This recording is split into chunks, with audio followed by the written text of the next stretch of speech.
Assalamualaikum warahmatullahi wabarakatuh. Bismillahirrahmanirrahim. Alhamdulillahi rabbil alamin. Wassalatu wassalamu ala asyrafil anbiya'i wal mursalin wa ala alihi wa sahbihi ajma'in. Subhanaka la ilma lana illa ma 'allamtana innaka antal alimul hakim. ولا حول ولا قوة إلا بالله العلي العظيم. رب اشرح لي صدري ويسر لي أمري واحلل عقدة من لساني يفقه قولي. رب يسر ولا تعسر رب تمم بخير. Amma ba'd.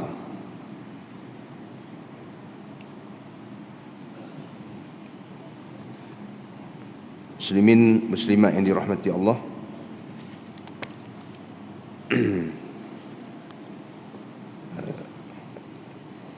kuliah kita pagi ini kita sambung bacaan kitab Usul Tauhid fi ma'rifati turuqil iman li Rabbil Mujir.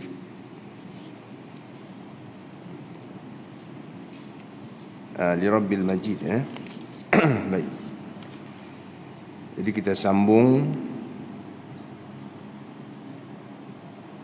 muka surat yang ke-6.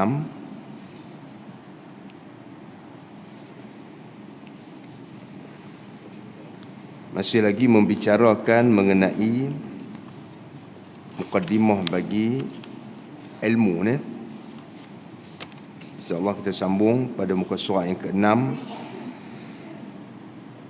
Qala al-musannifu rahimahullahu ta'ala wa nafa'ana bi'ulumihi wa ja'alana mukhlisina biqira'ati. Baik, kata musannif rahimahullahu ta'ala,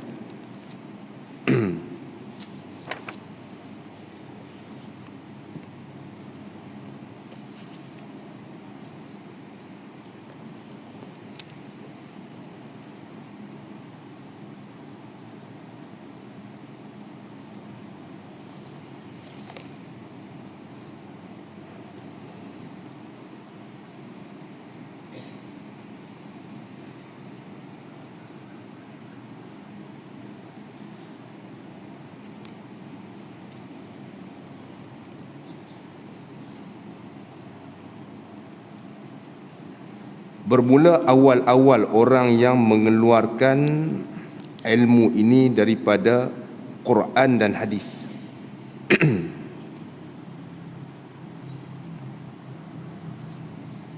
Yaitu Abu Hasan Asy'ari dan Abu Mansur Maturidi.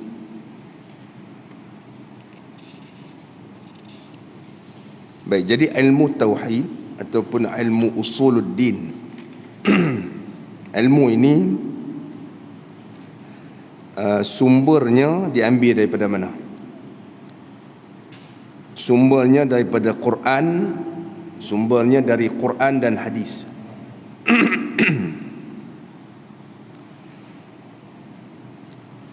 Yang mana apa-apa masalah yang berkaitan dengan akidah, ketuhanan yang terdapat di dalam Al-Quran dan hadis, maka dikeluarkan hukum ilmunya itu daripada dua sumber ini, dan ulama yang bertanggungjawab mengeluarkan ilmu tauhid ini daripada Quran dan hadis, dua orang ulama. Yang pertama Abu Hasan Asy'ari dan juga Abu Mansur Maturidi. Abu Hasan Asy'ari dan Abu Mansur Maturidi, dua tokoh ulama ini merupakan imam, pemimpin, imam ahli sunnah wal jamaah di dalam perkara akidah, dalam kita mazhab ahli sunnah wal jamaah,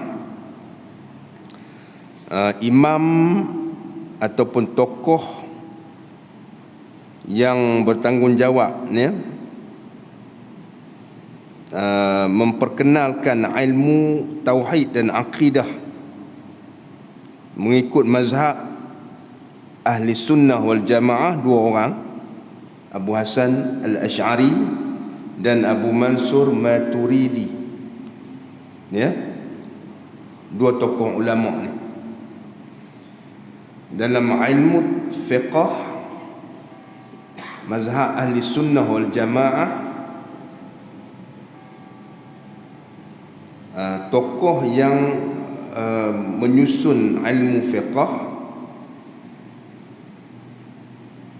yang muktabar dalam mazhab ahli sunnah wal jamaah dan dipelihara mazhabnya ataupun karangannya, iaitu 4 orang ulama. Imam Abu Hanifah, Imam Malik, Imam Syafi'i dan Imam Ahmad bin Hanbal. Ini imam-imam di dalam fiqh ni, imam-imam di dalam mazhab fiqh. Kalau dalam ilmu tasawuf, imam ahli sunnah ya, dalam ilmu tasawuf Imam Junaid al-Baghdadi. Jadi mereka ni tokoh-tokoh dalam bidang masing-masing yang menyusun ilmu mengikut kepakaran masing-masing ya. Maka pelopor dan juga ulama yang pertama mengeluarkan ilmu tauhid ini daripada Quran dan hadis, dua orang ulama tadilah, Imam Abu Hasan al-Ash'ari dan Imam Abu Mansur Maturidi. Ini dua orang ulama yang mengeluarkan dan mempelopori ilmu tauhid, ilmu usuluddin yang bersandarkan kepada dua sumber ni, Al-Quran dan hadis. Jadi ada orang mendakwa ilmu yang dikeluarkan oleh Imam Abu Hasan Ash'ari ni, ilmu tauhid yang diperkenalkan oleh dua tokoh ulama ini, yang masyhur dengan ilmu sifat 20 ni, yang masyhur dengan ilmu sifat 20. Dikatakan ilmu ini ada bercampur gaul dengan ilmu falsafah. Itu tak kena ya, tak patut tu kata macam tu. Sebab dia kata di sini ilmu ni dia ambil daripada Quran dan hadis. Dia tak ada ambil daripada tempat lain dah. Apa perlu kita nak ambil daripada falsafah kan? Falsafah yang sesat lah. Baik. Jadi itu dakwaan yang tak berasas lah. Ambil daripada ilmu falsafah. Adapun perbincangan berkaitan dengan falsafah tu ada. Ya, itu peringkat tinggi tu. Bukan peringkat kita dah. Mengaji di masjid ni tak ada. Ya, kita mengaji ni fardu ain. Peringkat kajian. Ada kitab-kitab yang khusus kaitan falsafah. Itu pun bukan nak pi guna dalam akidah. Itu tujuan dia untuk membatalkan akidah golongan falsafah ya. Itu pun tak berkaitan, tak penting pun. Untuk kita tak penting lah ya. Untuk kita orang awam ni tak penting. Adapun ilmu tauhid sifat 20 ni yang disusun oleh dua orang ulama ini dan ulama-ulama yang kemudian yang mengikut perjalanan Imam Abu Hasan al-Asy'ari dan Abu Mansur Maturidi, maka semua sumber mereka berdasarkan kepada Al-Quran dan juga hadis, ya. Tidak ada diambil daripada yang lain. Baik, ya, perbahasan dia. Jadi tak betul lah kalau cara sifat 20 ni dia menggunakan apa, akal, falsafah, tu salah. Tak betul sangat-sangat, ya. Dia satu mazhab yang besar ni, apa nama, sifat tauhid yang diperkenalkan oleh Abu Hasan al-Asy'ari, Abu Mansur Maturidi ni merupakan ilmu tauhid yang diterima pakai oleh seluruh ulama seluruh dunia, ya, oleh ulama seluruh dunia. Takkan kot kalau tak betul itu tak ada seorang pun tolak, kurang-kurangnya majoriti tolak, ya. Kalau tak betul lah, kalau ada campur falsafah apa semua, kalau tak katalah seorang dua, mungkin kita kata dia tak apa nak setuju mana. Kurang-kurangnya mesti ada berpuluh-puluh orang ke yang tolak ni sifat 20 ni, ataupun ratus orang kan lagi bagus lah tolak sifat 20 ni, pasal ada unsur falsafah Yunani Greek, ya, ada unsur falsafah, kan. Jadi kurang elok, kita kena belajar cara lain, kan. Tak ada pun boleh kata tauhid secara sifat 20 ni lah yang paling meluas pengajaran dia dan pembelajaran dia di seluruh dunia Islam, khususnya bagi ahli sunnah wal jamaah lah, diterima dengan secara yang baik oleh para ulama. Segenap lapisan ulama daripada pelbagai bidang ilmu diterima ni, ya. Baik,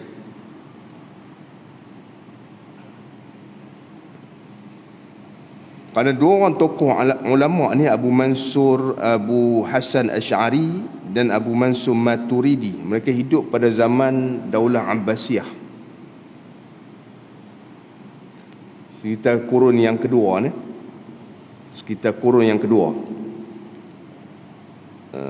dan pada ketika itu pegangan akidah umat Islam ini telah diracuni, ya, dengan pelbagai pahaman. Banyak kumpulan-kumpulan yang sesat. Yang paling utamanya Mu'tazilah lah, sehingga menjadi mazhab kerajaan, mazhab daulah. Siapa tak ikut dipenjara, ya, seperti mana berlaku pada Imam Ahmad Ibn Hanbal, kan. Siapa tak kata Quran makhluk, di penjara. Itu salah satu ni lah fahaman sesat golongan Mu'tazilah pada zaman tu. Jadi Imam Abu Hasan al-Asy'ari, Abu Mansur Maturidi ni lahir di dalam suasana kegawatan akidah ketika itu, ya.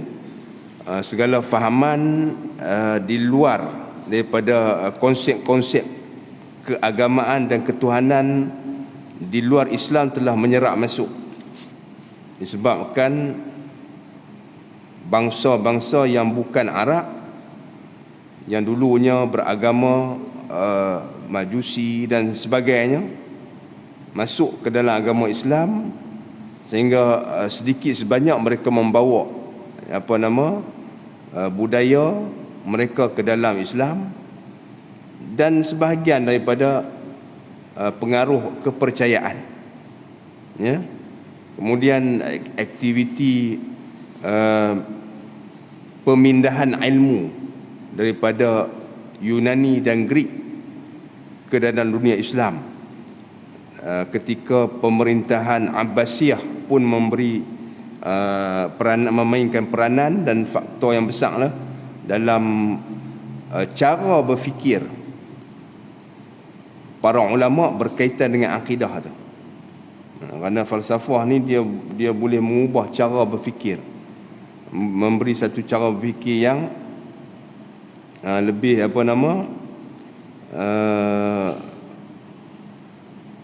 kita panggil yang lain daripada cara berfikir orang Islam kita sebelum masuknya falsafah. Ni itu antara inilah antara cabaran-cabaran yang dihadapi oleh siapa? Umat Islam kita pada ketika itu. Ya. Bila ilmu luar masuk, pahaman luar masuk, duduk di dalam masuk ke dalam masyarakat Islam itu, maka lahirlah macam-macam pandangan ya tentang ketuhanan ini dan yang berkaitan dengan akidah. Tuan-tuan tengoklah, saya tak payah cerita banyak lah. Tak payah cerita banyak. Terus kita duduk di Malaysia kita ni kan, berapa orang dah yang duk mengaku jadi rasul, nabi dan rasul. Ayah pin tak ada apa pun. Kita duduk ni bukan duk sangkut paut dengan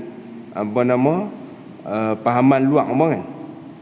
Kerana akidah ni dia akan sentiasa terdedah kepada ancaman-ancaman.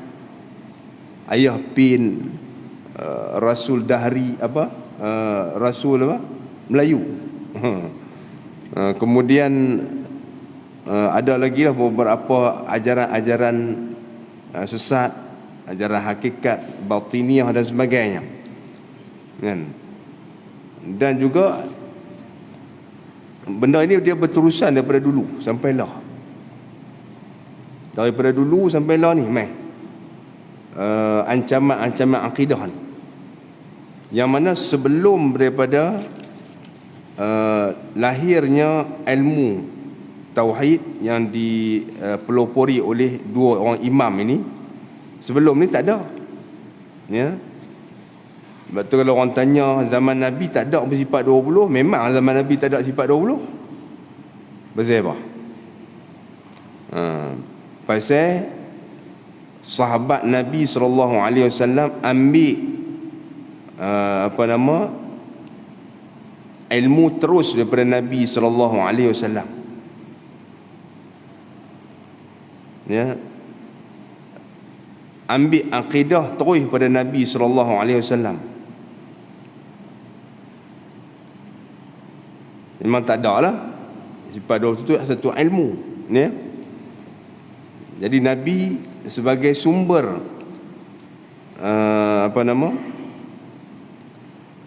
sebagai sumber rujukan dalam perkara akidah. Jadi apa perlu pada ilmu? Tak perlu dah. Dia Nabi sendiri jadi sumber dah. Ya. Tak perlu kepada susun ilmu yang tersusun begitu. Ya. Baik. Macam zaman Nabi ya. Perlu dah ilmu tajwid? Tak perlu. Pasal apa? Pasal para sahabat menuturkan Al-Quran dengan fasih. Belajar daripada Nabi. Nabi ajak bacaan Quran kan. Tuturan mereka fasih elok. Kan? Apa yang mereka dengar, mereka buat. Tang mana tempat panjang, panjang, pendek, pendek. Dia tak perlu pada susunan ilmu dan kaedah. Tapi bila mai kat kita, mai masyarakat yang kemudian lepas tu, bukan Arab, Islam bukan untuk orang Arab saja. Islam untuk seluruh manusia, seluruh bangsa. Bila bangsa lain daripada Arab masuk dalam Islam, ada yang kahwin dengan Arab. Macam ni lah kita orang Melayu kan, orang Jawa. Saya orang Jawa. Kan? Orang Jawa dia kahwin dengan orang ni, orang Penang ni. Mai anak habis jadi Penang dah. Balik kampung di Perak, di batu apa? Di mana? Di Perak tu lah. Di Selangor, Pulau Selangor kan. Balik-balik Tok Wan tak faham apa dia cucu dia cakap. Cakap Penang. Tok Wan cakap Jawa semua. Tidak? Kan? Betul tak tuan-tuan? Ada orang kahwin orang Jawa ni. Jadi macam tu lah. Jadi bila pada zaman sahabat dan kemudian selepas pada sahabat tu, orang Parsi dan orang bangsa Rom masuk Islam, ya, ada bercampur gaul di antara orang Arab ni. Generasi yang selepas pada tu lahir daripada generasi yang bukan Arab, ya, yang lahir daripada tu, mereka akan bawa mungkin bahasa mereka sikit masuk dalam Arab. Maka Arab pada waktu itu dia punya bahasa tak ni dah, tak pure dah, tak asli dah. Orang Parsi mungkin ada tak boleh sebut begini perkataan yang ada dalam bahasa Arab. Orang Rom, ya, bila tak boleh bercakap, di situ bacaan Quran tak betul dah, kan? Sebutan tak betul, sehingga itu mendesak para ulama untuk mengarang ilmu tajwid supaya nak mengelakkan orang Islam kita daripada tersalah dalam membaca Al-Quran. Tu ya. Itu contoh, tuan-tuan faham saya bagi contoh ni. Begitu juga ilmu sifat 20. Ilmu sifat 20 bila pada zaman sebelum Imam Abu Hasan Al-Asy'ari ni, sebelum lahirnya dua orang ulama ni, selepas pada zaman sahabat, ya, jadi umat Islam menghadapi ancaman-ancaman akidah ni yang yang membahayakan akidah umat Islam, kan? Banyak persoalan-persoalan berkaitan akidah timbul, ya, yang sebelum ini pada zaman Nabi itu tidak timbul masalah ni, ya. Pada zaman Nabi tak ada masalah sikit pun, ya, kerana tidak ada fahaman akidah luar daripada Jaziratul Arab pada waktu itu, ya. Tak ada. Beza dengan pada zaman pemerintahan khususnya Abbasiyah, ya, yang mana ramai orang-orang yang di luar daripada Arab, ya, masuk ke dalam daulah Islamiah dan masuk Islam. Dan itu antara sebab bila berlaku begitu, ada percampuran pahaman dan akidah yang amat berbahaya kepada Islam kita, kan? Datanglah golongan Mu'tazilah ni, ya. Golongan Mu'tazilah ni lama dah, dia mula-mula start tu pada zaman Ibn Hasan Al-Basri lagi, kan? Itu dia punya ni bibit, tapi kemuncak dia sehingga dia menjadi mazhab bagi kerajaan, mazhab daulah, mazhab kerajaan. Contoh bayang tengok ni, contoh saya bagilah, contoh saya bagi, kan? Ajaran Ayah Pin jadi mazhab utama kerajaan Malaysia, agak-agaknya lah. Pening tak? Siapa tak ikut, ni contoh saya bagi, kan? Siapa tak ikut ajaran Ayah Pin akan siapa yang mengamalkan lain pada ajaran Ayah Pin akan dihukum, akan diambil tindakan, kan? Anak amal di rumah tak apa, di luar tak boleh. Agak-agak macam mana, tak? Pening tak, tuan-tuan? Masjid ni tak cicak lah. Masjid kita ni tak cicak lah, tak sembahyang lah. Cuba tuan bayang tengok. Macam tu lah. Tapi Mu'tazilah tak sampai macam FPN tu teruk sangat. Cuma saya bagi contoh. Saya nak bagi contoh, kan? Contoh fahaman Mu'tazilah yang sesat ini menjadi mazhab rasmi daulah pada waktu itu, kan? Jadi Imam Abu Hasan Al-Asy'ari dan Imam Abu Mansur Maturidi lahir ketika mazhab ini berada di kemuncak dia, ya. Mazhab ni ada di kemuncak. Dan Imam Abu Hasan Al-Asy'ari sendiri, dia asalnya Mu'tazilah, asal dia, ya. Kemudian dia kembali kepada Ahli Sunnah wal Jamaah, Dia perlu ingat Mu'tazilah ni ada beberapa masalah. Bukan kata Mu'tazilah semua habis tak boleh pakai. Ada beberapa masalah yang bercanggah dengan ahli sunnah wal jamaah. Ya. Jadi apabila dia perbetul balik yang tu, jadi ahli sunnah balik. Nampak tak? Jadi ahli sunnah balik. Ada beberapa masalah yang bercanggah dengan ahli sunnah wal jamaah dalam mazhab Mu'tazilah ni. Bukan mazhab Mu'tazilah ni berlainan terus dengan ahli sunnah, ada yang bercanggah. Bila Imam Abu Hasan Asy'ari merujuk balik, kembali balik kepada ahli sunnah, dan dia tak berpegang kepada Mu'tazilah dah, dia berbetul hak tu ya. Dia berbetul hak tu balik, dan dia kembali lah. Cerita yang masyhur, sebab dia banyak sebab lah. Antara cerita yang masyhurnya, sebab bagi Imam Abu Hasan Asy'ari kembali pada ahli sunnah, dia bermimpi jumpa Rasulullah. Rasulullah perintahkan dia supaya dia kembali balik kepada ajaran, kepada ahli sunnah wal jamaah. Itu antara sinilah, antara sebab-sebab yang diceritakan dalam sejarah kenapa Imam Abu Hasan Asy'ari itu kembali kepada ahli sunnah wal jamaah. Baik. Dan ada juga sebab-sebab yang lain. Itu cerita dia kalau nak baca panjang lah. Saya ringkaskan saja. Jadi maknanya begitu juga Abu Mansur Maturidi. Abu Mansur Maturidi ni kita jarang dengar tentang pasal apa. Dia lebih Abu Mansur Maturidi ni dia lebih kepada mazhab Imam Abu Hanifah. Walaupun mazhab Imam Abu Hanifah mazhab fiqh, ya, tapi Imam Abu Hanifah dia ada mengarang kitab Fiqhul Akbar tentang akidah juga, ya. Maknanya orang yang bermazhab Imam Abu Hanifah ni, mazhab Hanafi, lebih banyak mengikut jalanan Abu Mansur Maturidi. Kita banyak mengikut perjalanan Imam Abu Hasan Asy'ari. Walaupun sifat 20 itu tuan-tuan, dia mengikut jalanan Imam Abu Mansur Maturidi, ya. Kerana Imam Abu Hasan Asy'ari sifat Allah Ta'ala yang dikira dalam, yang dibilang tu hanya 13 saja.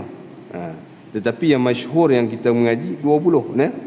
Dalam kitab-kitab Tauhid, sifat 20 itu yang lebih masyhur, mengikut perjalanan Imam Abu Mansur Maturidi, ya. Walaupun di kalangan kita kurang, kurang, tentu yang agak ni sikit. Baik.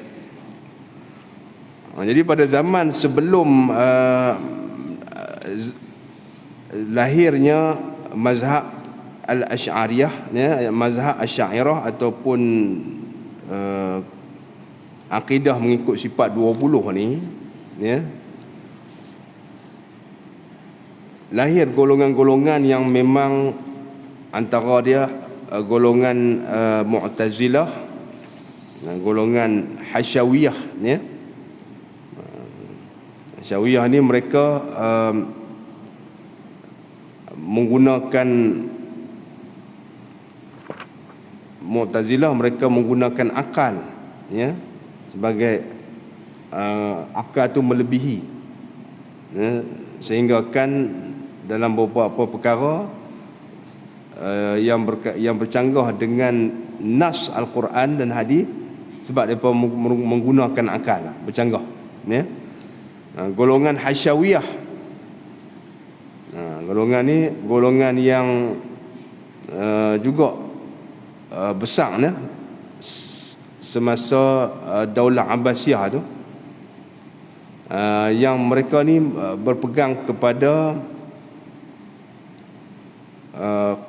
akidah yang mereka katakan tentang ketuhanan, tentang Allah Subhanahu Wa Taala, yang mana mereka ni lebih teruk pada Mu'tazilah, lebih teruk daripada Mu'tazilah. Mereka mengeluarkan pandangan yang tidak diharuskan oleh syarak dan juga tidak diharuskan oleh akal. Mereka menyerupakan Allah Ta'ala itu dengan sesuatu yang baharu ni. Mereka menyerupakan Allah Ta'ala itu dengan makhluk. Mudah kata, ya? Menyerupakan Allah Ta'ala itu dengan makhluk. Mentajsimkan Allah Subhanahu Wa Ta'ala. Ini yang ada pada ketika itu, sebelum munculnya Imam Abu Hasan Al-Asy'ari dan Abu Mansur Maturidi. Ini antara golongan hak besar ni lah, kan? Kemudian ada lagi golongan yang dipanggil apa, Syiah ni, yang melampau, golongan mulhid, golongan etis.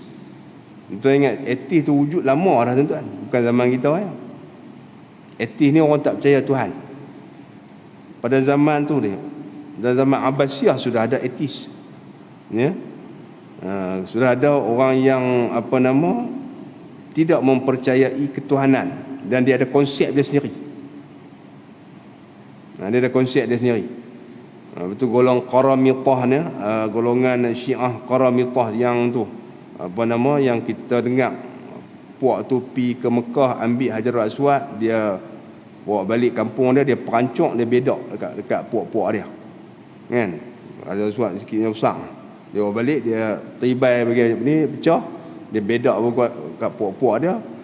Berapa ratus tahun kita tak ada Hajarul Aswad.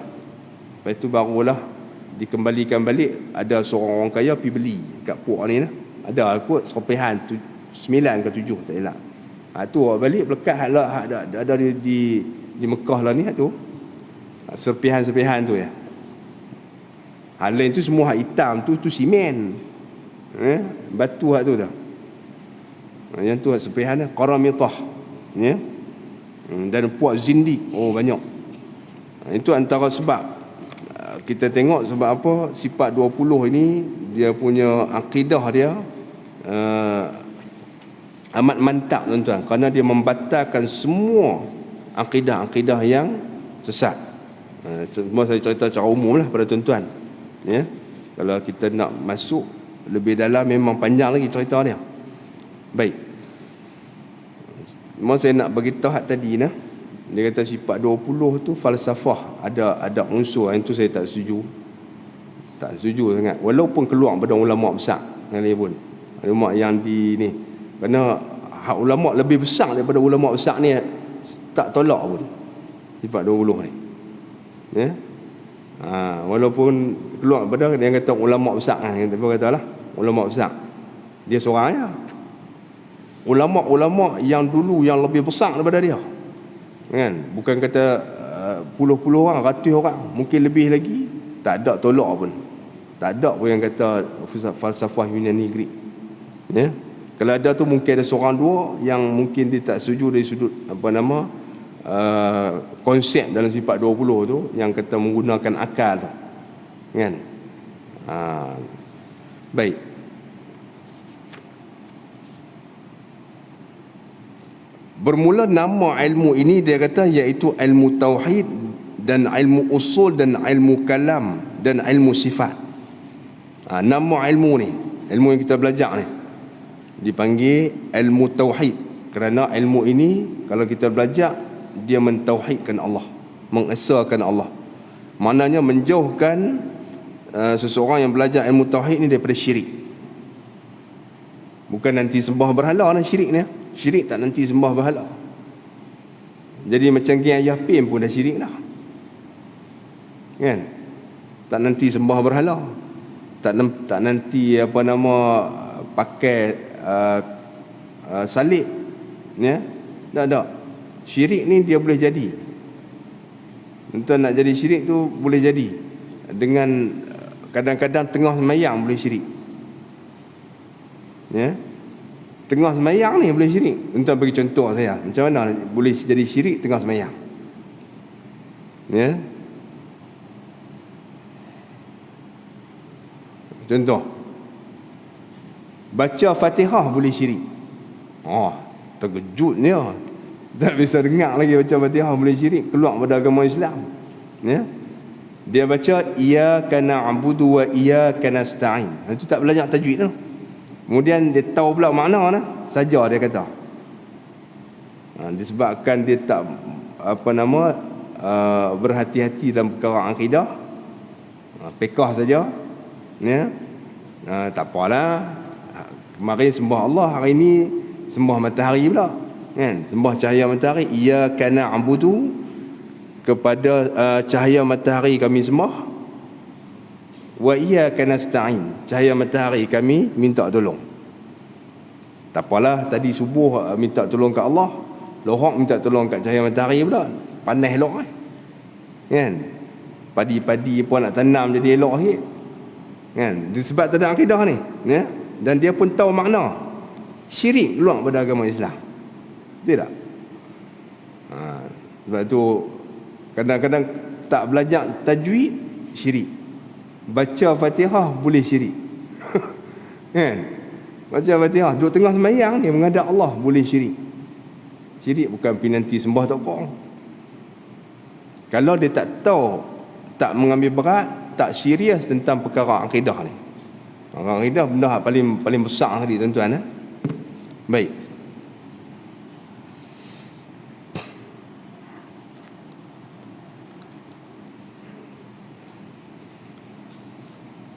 Dan dipanggil juga ilmu usul, iaitu usuluddin. Ilmu usuluddin. Usul ni maknanya, kalau usul dia punya tunjang dia. Kalau pokok dia panggil tunjang. Jadi ilmu tunjang bagi agama. Kalau tunjang tak kuat, agama runtuh. Ya? Kerana dia berkaitan dengan iman dan kufur. Ni ilmu ni. Ilmu nak bagi jadi tunjang bagi iman kita. Itu nama ilmu usul. Dan ilmu kalam, nama juga ilmu kalam. Pasal apa nama ilmu kalam? Para ulama berselisih pandangan. Ada yang kata dipanggil ilmu tauhid ni ilmu kalam kerana berlaku yang masyhur lah, ya, berlaku perdebatan yang masyhur dan hangat di antara ahli sunnah dan Mu'tazilah berkaitan dengan sifat kalam, iaitu berkaitan dengan Al-Quran tu. Adakah Al-Quran itu sifat kalam Allah lah, ya? Dan juga berkaitan dengan Al-Quran, adakah dia sifat Al-Quran itu qadim, merujuk pada sifat kalam Allah Ta'ala, ataupun baru, ya, makhluk. Berlaku ni lah perbahasan dan perdebatan, ya? Bukan kata sehari dua, lama, sehingga dinamakan ilmu ni ilmu kalam, ya, perbahasan dia. Itu antara sebab ulama bagi kenapa ilmu tauhid ini dinamakan ilmu kalam. Dan juga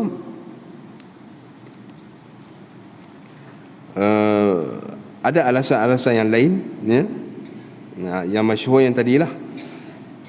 Baik. Dan ilmu sifat, yakni ilmu sifat 20 pun dipanggil juga ilmu bicara sifat, kerana dalam ilmu ini dibicarakan tentang sifat-sifat Allah yang wajib kita belajar. Kerana kita tak boleh kenal Allah Ta'ala secara hakikat dia, tapi kita kenal Allah Ta'ala melalui sifat dia. Macam benda ni tuan-tuan boleh kenal. Ni apa dia? Ni gelas. Gelas ni buat berapa? Buat daripada kaca. Kita tahu dia punya sumber dia kaca, tak apalah kita pergi cari tengok nak buat kaca macam mana. Teringin nak buat gelas ni, pergi cari bahan dia, bahan mentah dia apa semua, belajar apa semua, dia akan dapat buat. Kita tahu hakikat dia, tahu dia punya ciri-ciri dia. Allah Ta'ala bukan macam tu lah. Allah Ta'ala kita tak tahu hakikat, maka kita mengenali Allah Ta'ala melalui sifat-sifat Allah yang Allah Ta'ala sebut di dalam Al-Quran dan Nabi sebut di dalam hadis. Maka para ulama dia keluarkan sifat-sifat ni daripada Quran dan hadis, disusun, diatur untuk memudahkan kita orang awam ni mengetahui akidah dan mempelajari akidah. Dijadikan satu ilmu khusus secara sistematik, kan? Kita nak belajar macam kita nak belajar Quran lah. Siapa kena mengaji tajwid, pasal nak perbetul dulu, sebutan baru boleh mengaji Quran betul. Ya? Kalau tidak, Quran ni kalau tak ada ilmu tajwid, mai Melayu dia baca Quran cara Melayu, mai Jawa dia baca cara Jawa, mai India dia baca cara India dia. Lagi mai orang Banjang dia baca cara Banjang dia. Mai orang orang putih dia baca Quran style orang putih. Kan? Dia boleh sebut cara hak dia, lidah dia. Tajwid menyatukan semua. Mengajar kita supaya membaca Al-Quran betul sebagaimana kalau tak dapat orang kata fasih, lidah orang Arab fasih lah, tapi dia bukan nak di situ, dia nak sebutan tu betul. Sebutan tu betul. Ya. Seperti sebutan Al-Arab Quraisy. Bahkan bukan kata bangsa ni, bangsa Arab sendiri, ya, Arab sendiri, depa sendiri pun kena belajar tajwid juga. Arab ni dia banyak kabilah, dia punya lahjah, dia punya suku kaum dia, dialek dia berbeza. Quran ni dialek dia dari Quraisy, ya. Jadi bila berbeza, kadang-kadang ada orang Arab, ya, saya duduk di Syria dulu lah, di Mesir, yang di Mesir, masa saya di Mesir. Jadi ada di komen orang Arab dia, guru Quran di komen. Dia kata apa? Dia kata bacaan Quran ni, dia kata orang Melayu ni kalau dalam hak pelajar-pelajar kan mai duk baca Quran di sana, dia kata sebutan tu lebih fasih lagi daripada sebahagian orang Arab lah. Orang Arab kalau betul tak boleh lawan lah, sebab mereka memang bahasa dia marah. Tapi dia nak beritahu kata kita bukan bahasa kita, ya? Tapi kita boleh ikut. Orang Arab ni ada yang memang tak boleh ikut baca Quran, lidah dia tu dia tak boleh dapat sama seperti tajwid, ya, sebutan dia. Jadi dia kata kadang-kadang orang Melayu ni mudah balik bila belajar tu, kita ni mudah untuk tiru dah, dan ni perbetul sebutan-sebutan dalam huruf Arab tu apabila kita belajar tajwid berbanding dengan ada orang-orang Arab yang kadang-kadang dia tak betul juga, sebutan dia tu tak kena, ya?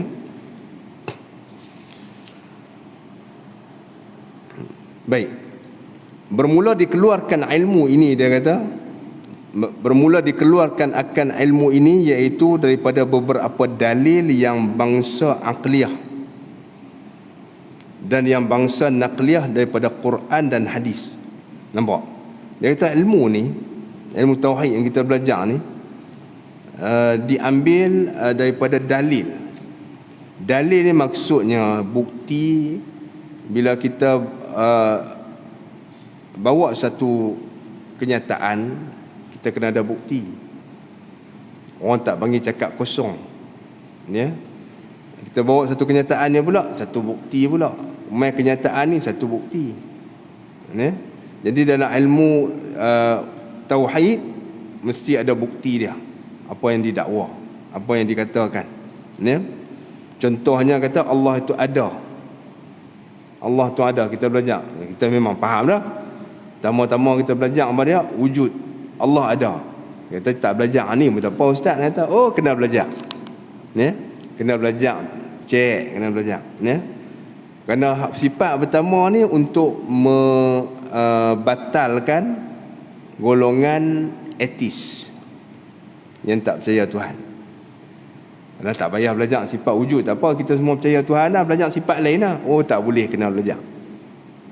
Kerana satunya sifat wujud ini diceritakan dalam Quran dan hadis, ya, sebagai salah satu sifat Allah Ta'ala. Yang kedua, dia sebagai benteng, ya. Sifat 20 ni dikarang oleh ulama dalam keadaan apa, suasana akidah Islam ni terancam lah. Macam saya cerita tadi, terancam. Jadi di karang tu dia membatalkan semua. Sifat 20 ni dia batalkan semua akidah yang wujud pada zaman dia. Mungkin ada orang kata tak relevan lah zaman lah. Zaman lah mana ada. Zaman lah mana ada Hasyawiyah, mana ada Mu'tazilah, tuan-tuan. Walaupun tidak ada, tetapi konsep dia ada. Mazhab dia tak ada lah, tetapi pemikiran dia ada. Secara tak langsung, sama ada manusia ni dia akan berfikir, kalau dia tak ada pegang pada akidah yang sebenar, kan, dia akan berfikir Tuhan ni mungkin macam kita, cuma dia berbeza daripada kita, dia besar daripada kita, dan dia hebat daripada kita. Tu ya. Dan ataupun manusia akan berfikir secara yang menggunakan akal. Puak Hasyawiyah ni dia samakan Tuhan tu dengan makhluk, ciri-ciri dan sifat dia. Puak Mu'tazilah ni dia banyak menggunakan akal, ya, sehingga mencederakan nas daripada Quran dan hadis. Dia banyak menggunakan akal sehingga berlaku percanggahan pada Al-Quran dan hadis, kan? Contohnya seperti golongan akidah, saya bagi golongan Mu'tazilah. Dia kata apa? Dia kata kita ni manusia, Allah Ta'ala tak ciptakan perbuatan kita ni, kita dah buat, kan? Kita pergi kerja cari makan, tu perbuatan manusia, kan? Kita buat kerja buat kita di alam ni, kerja buat kita di alam ni, ya. Kita lagi nak pergi mana hari ni, ya? Nak pergi lagi nak pergi Maidin, contoh dia, nak pergi beli sayur semua. Ya, lagi dia berjalan pergi sana, kan, pergi pilih ni tomato, lagi pergi ambil bendi. Itu perbuatan manusia, kan? Betul tak? Kalau saya cerita perbuatan ini, tuan-tuan tak faham, dia kena cerita contoh. Lagi balik kita balik rumah lagi nak pergi di peluh cangkui, tak tanam cabai, kan?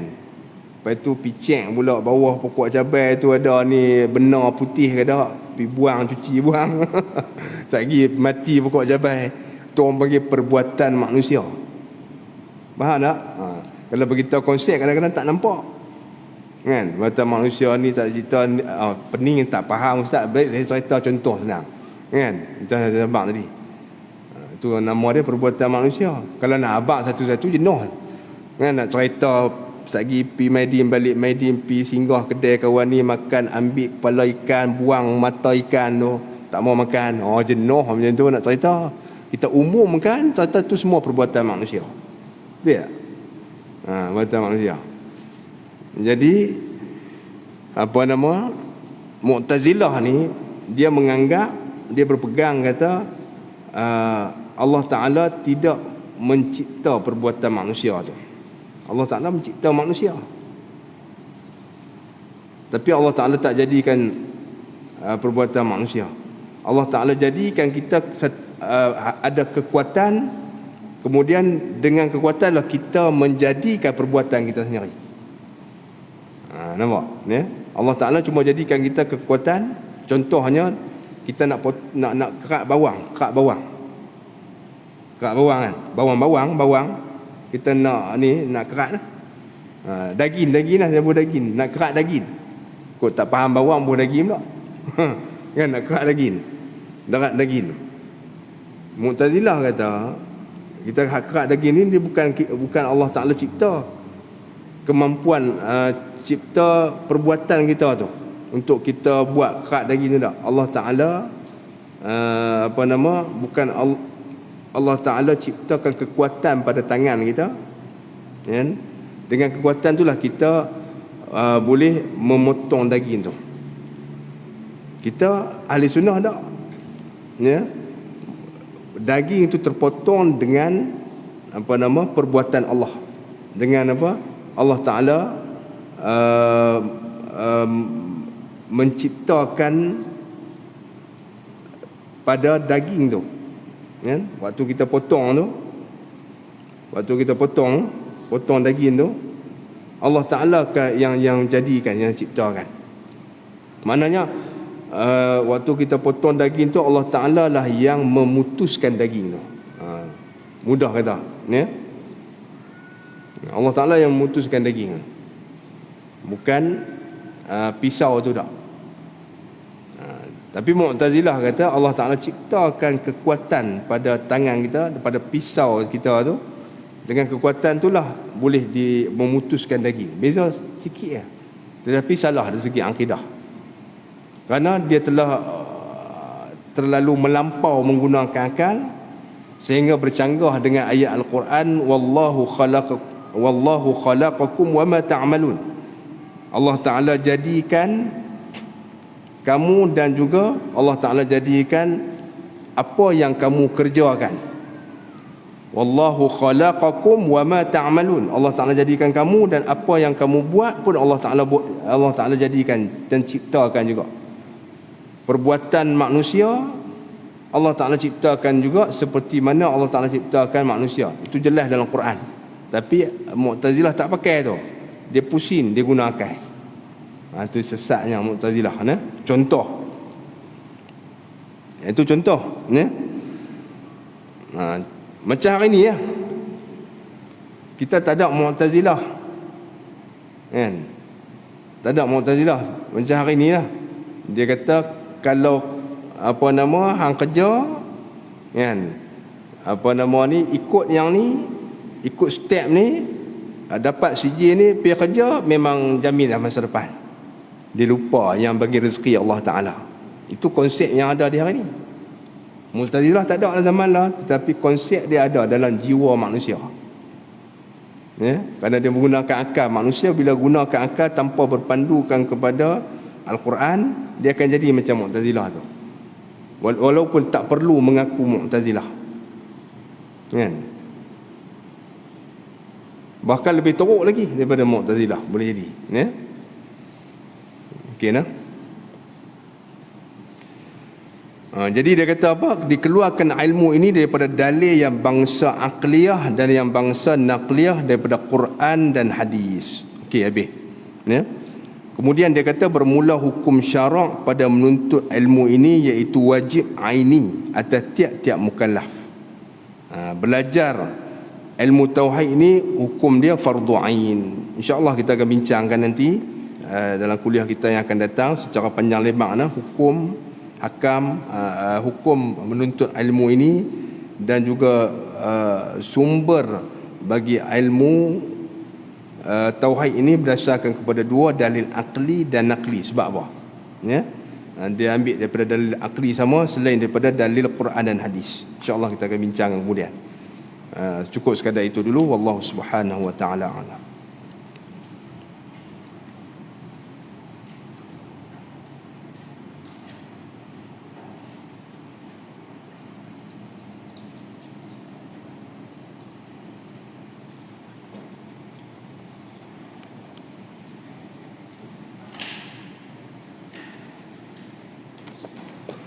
Bismillahirrahmanirrahim. Alhamdulillahirabbil alamin, wassalatu wassalamu ala asyrafil anbiya'i wal mursalin wa ala alihi wa sahbihi ajma'in. Allahumma iftah 'alaina futuhal 'arifin wa faqihna fid din waj'al a'malana khalisatan liwajhikal karim birahmatika ya arhamar rahimin. Allahumma rzuqna fahman nabiyyin wa hifzal mursalin wa ilhaman malaikatil muqarrabin birahmatika ya arhamar rahimin. Sallallahu ala sayyidina Muhammadin wa ala alihi wa sahbihi wa baraka wa sallam. Alhamdulillahirabbil alamin.